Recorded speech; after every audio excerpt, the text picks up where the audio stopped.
Good afternoon students.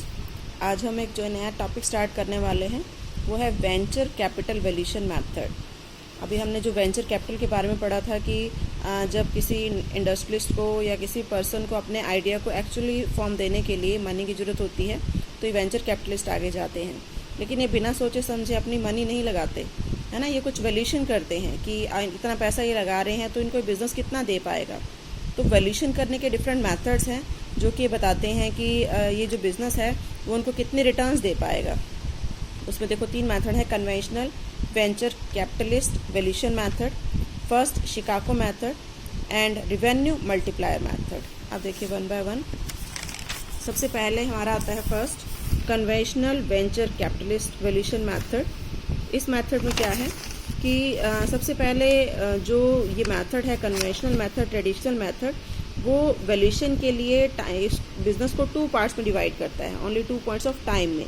एक तो जो एंट्री करने का टाइम है, इनिशिएशन टाइम, है ना, और एक जो एग्जिट टाइम है। और वैकेंसी की उनकी लाइफ कितनी होगी, 15 साल, 20 साल, 25 साल, मतलब क्या एक्सपेक्टेड टाइम है, जितना टाइम वो बिज़नेस चलेगा, है ना। फिर उसके हिसाब से वो उसका वैल्यूएशन करते हैं कि वो कितने साल तक उससे जो है वो कमा पाएंगे। अब देखिए कुछ स्टेजेस हैं जो कि बताते हैं कि कैसे वैल्यूएशन करना है। सबसे पहले देखो फर्स्ट मेथड है to calculate the return over a period of time that annual earning in the beginning is compounded by considering expected growth rate for holding period. तो इसमें देखो सबसे पहला स्टेप हमारा है एनुअल रिटर्न निकालने का कि वो 1 साल में कितना अर्न करेगी, और 1 साल में जितना अर्न करेगी उसके साथ साथ उसकी ग्रोथ रेट क्या होगी। जैसे देखो यहाँ भी इसने कहा है to calculate the return over a period of time, की रिटर्न निकालनी है, एनुअल अर्निंग निकालनी है इन द बिगनिंग, उसको कंपाउंड करना है विद द ग्रोथ रेट। जितनी उसकी ग्रोथ रेट होगी, जितना होल्डिंग पीरियड है, मतलब 10 साल लाइफ है, 15 साल लाइफ है, तो उसकी जो ग्रोथ रेट है वो उसके साथ उसको कंपाउंड करना है। फिर सेकेंड हम फ्यूचर अर्निंग को कैलकुलेट करते हैं। फ्यूचर अर्निंग कैसे कैलकुलेट की जाएगी? Obviously by the multiplying expected earning to after tax margin rate. जैसे सपोज आपकी जो देखो ये फार्मूला है फ्यूचर अर्निंग को निकालने का, expected earning multiplied by after tax margin rate. जैसे सपोज आपने 10 साल 15 साल उसकी लाइफ लगाई और 10 साल में उसकी जो अर्निंग है वो 10 लाख है, 30% उनको टैक्स देना पड़ता है, तो कितना बचा? 70%। तो 10 लाख का 70% मतलब 7 लाख हो जाएगी फ्यूचर अर्निंग। तो हमारा ये सेकेंड स्टेप है उसको निकालना।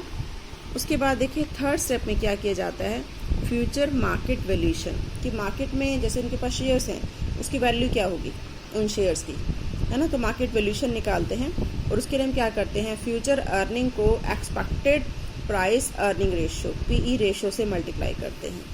तो देखो ये हमारा थर्ड स्टेप है, फ्यूचर मार्केट वैल्यूएशन निकालेंगे, फ्यूचर जो आपकी अर्निंग है उसको PE रेशियो से मल्टीप्लाई करेंगे तो ये आपका मार्केट का वैल्यूएशन आ जाएगा। उसके बाद देखिए फोर्थ स्टेप में हम क्या करेंगे, प्रेजेंट वैल्यू कैलकुलेट करेंगे। जैसे जानते हैं 1 रुपये की वैल्यू जो आज है वो अगले साल नहीं होगी, अगले साल वो कम हो जाएगी, या अगले साल जो 1 रुपया होगा उसकी वैल्यू आज कुछ ज़्यादा होगी, है ना। तो इस तरीके से जो है वो हम उसकी प्रेजेंट वैल्यू निकालेंगे जो हमारे यहाँ पर फ्यूचर मार्केट वैल्यूएशन हमने किया था। यहाँ तक करने के बाद फिर आप ये देखेंगे कि कंपनी के कितने शेयर आपके पास हैं।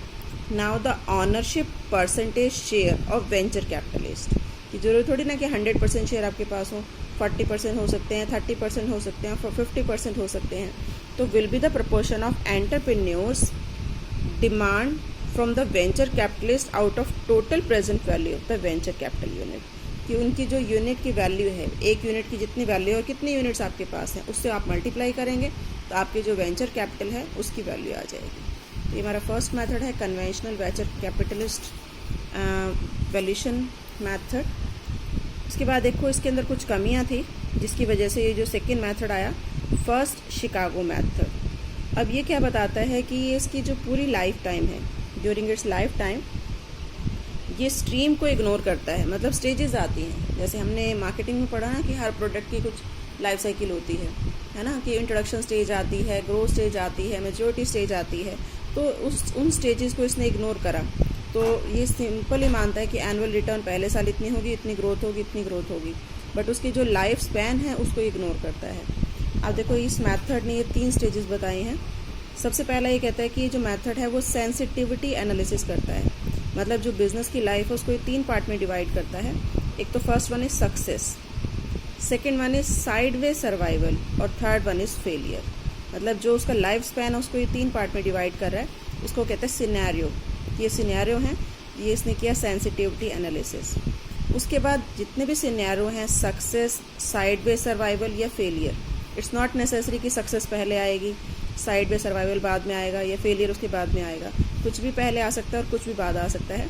तो हर सिनेरियो को एक प्रोबेबिलिटी रेटिंग देता है कि इसकी क्या प्रोबेबिलिटी है सक्सेस होने की, है ना। फिर उससे मल्टीप्लाई करके ये निकालते हैं प्रेजेंट वैल्यू वेंचर कैपिटल की, and is calculated under each scenario. Her scenario की प्रेजेंट वैल्यू निकाली जाती है।